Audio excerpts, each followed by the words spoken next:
If you know that you need to leave your toxic job, but you feel completely overwhelmed by the thought of job searching, updating your resume, or even figuring out what you want to do next, you're not lazy or unmotivated. Your brain might literally be preventing you from taking action because of burnout.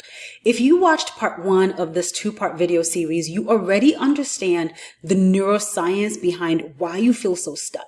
If you haven't watched part 1, I'm going to give you a quick recap of that video, but you should definitely go watch it after this for the full breakdown of burnout versus exhaustion versus boredom and a simple assessment to help you figure out which one you're experiencing. So let me quickly recap what we covered in that part 1 video. Burnout isn't just being tired. It is chronic stress that has rewired your brain for survival mode.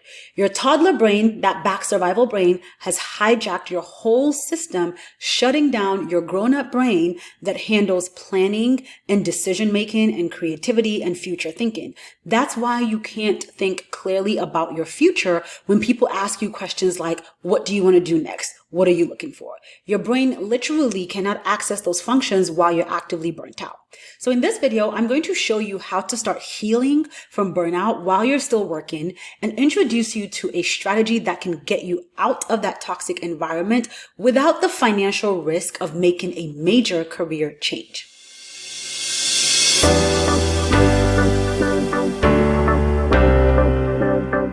If you're new here, hello. And if you're a regular viewer, welcome back. I'm Dr. Tega. I'm a faith-based career coach who helps professional women leave soul-sucking, draining jobs and land higher paying jobs, fulfilling careers that they love. Okay, before we dive in, let me remind you of my credentials because when we're talking about clinical topics like burnout and neuroscience, I think it's important to know what gives me the right to talk about this. And so let me share my receipts with you real quick. I'm a licensed professional counselor with over 10 years of clinical experience. I'm a professor of counseling who trains other counselors at the master's and PhD level. I've done extensive research on trauma and neuroscience, and I'm a clinically certified trauma professional. I'm also a career coach with 10 years of experience. So what I'm sharing isn't just theory. It's based on both scientific research and the real experiences of hundreds of women that I've worked with. So first, let's talk about what you can do right now to start healing while you're in that toxic job. 1, micro boundaries. So you can't completely change your work environment overnight, but you can create small protective boundaries. So maybe that's not checking email after 7 p.m. Maybe it's taking your lunch break away from your desk, or just simply closing your office door when you need 5 minutes to just breathe and be with yourself. Small actions add up. 2, energy protection. Start treating your mental energy like a precious resource because it is. This means saying no to non-essential meetings, avoiding office gossips that's just going to drain you, and being strategic about which battles are worth fighting at work. You are not Superwoman. Stop trying to be. 3, simple nervous system regulation. When your survival brain is activated, you need to signal safety to your nervous system. This can be as simple as taking 3 deep breaths before walking into a stressful meeting, or stepping outside for 2 minutes to get some sunshine, some fresh air between tasks. You need to tell your body that it is safe. 4, reduce decision fatigue. Your brain is already overwhelmed trying to survive your work environment. Eliminate unnecessary decisions wherever possible. So plan your meals on Sunday. Pick out clothes the night before. Create routines that run on autopilot. Give your brain less things to do. These strategies will help, but let me be honest, you cannot heal from burnout while you're still in the environment that caused it, right? It's like trying to heal a broken leg while somebody is actively kicking that leg. It's just not going to happen. So this is where my mental health bridge job concept comes in. This is your strategic exit plan that doesn't require you to figure out your entire career while your brain is compromised. So here's what it is. A mental health bridge job is the same job you're doing now or a job you've done in the past, but in a healthier work environment. Notice that I said healthier, not perfect. We're not looking for unicorns right now. We're looking for basic psychological safety. The 3 goals of a mental health bridge job are what I call the 3 S's. Safety, so a work environment that fosters psychological and emotional well-being. This means reasonable boundaries, respectful communication, and managers who don't create unnecessary drama. Stability, work that emphasizes predictability, routine, and consistency. Your nervous system needs to know what to expect so it can start to calm down. And security, financial stability and job security that reduces anxiety. You're not looking for the highest paying job right now. You're looking for steady income in a stable company that makes you feel safe. Why does this work when you're burnt out? Because you already have the skills to do this job. So you don't have to figure out transferable skills. You don't have to learn something completely new when your brain can barely function to keep you alive right now. You can easily build a resume, market yourself, and interview because you've literally done this work before. Now, let me be realistic about timing. With the right support and systems, you can land a mental health bridge job in 2 to 4 months.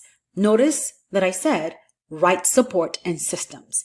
The industry standard for DIY job search right now is 6 to 9 months. So once you're in that healthier environment, you will start to notice changes in how you feel, how you think, and your ability to make decisions about your future.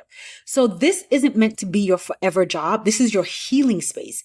After about 6 to 12 months in a healthier environment, when your grown-up brain comes back online, go watch part 1 if that makes no sense to you.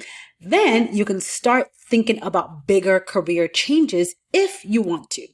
Now, I know from working with my clients that a part of you might be thinking, what if I get stuck in this bridge job and never make a bigger change? And I understand that. But here's the thing. Right now, you're already stuck. And you're stuck in a place that is actively harming you and killing you slowly. A bridge job prioritizes your mental health. That is being in an environment that allows you to feel safe, secure, and stable. You might also be thinking, but what if the bridge job ends up being toxic too? This is why you research the company culture before you apply. You have to do your due diligence. Ask specific questions during interviews about work-life balance, management styles, team dynamics. It's not foolproof, but it's so much better than staying where you are right now, where you know you're actively being drained. So here's what I need you to understand. At this point, your mental capacity is already depleted when you're burnt out. Trying to figure out company research, resume updates, interview prep, job search strategy on your own when your brain is in survival mode makes no sense. It is like trying to perform surgery on yourself. It makes no sense. So this is exactly why I created my job search and career coaching program, Find Your Fulfilling Career. When you work with me, you get resume templates, you get cover letter templates, you get LinkedIn optimization, you get interview scripts, you get negotiation scripts. Literally everything is laid out for you. So all you have to do is show up and follow the system. You get weekly personalized coaching sessions where I am literally your brain during this process. I help you think through company research, practice interviews, and make decisions when your own decision making is compromised by burnout. My clients typically land their bridge jobs within 16 weeks of starting the program because they have the support, the template, and the strategy literally handed to them. They don't have to figure it out alone. I'm there with them every step of the way. So if everything I've shared so far in this video is resonating with you, your next step is to work with me as your career coach. Don't try to navigate this alone when your brain is already overwhelmed and just trying to keep you alive. In FYFC, we will identify which roles from your work history make the most sense to market you for as your bridge job. We will research companies with healthy cultures, update all your materials using proven templates, and practice interviews until you feel confident. Within a few weeks, you will be in a new job that prioritizes your mental health. And the best part, you will have learned the job search skills that you need for your future career changes when you're ready. FYFC is currently open for enrollment. You can learn more about the program and join us by going to findyourfulfillingcareer.com or just click that link in the description below. Don't let another month go by feeling stuck in a job that is literally damaging your mental and physical health and your future. Healing starts with getting into a safer environment, and I am here to help you make that happen.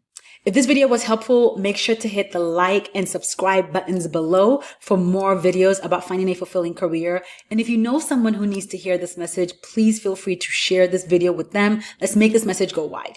Now, once you hit the like, subscribe, and notify buttons, girl, hold up, don't go away. There's another video popping up on the screen right now. Go ahead and click that video. Watch the next video that's popping up right here so that I can continue to support you in your career.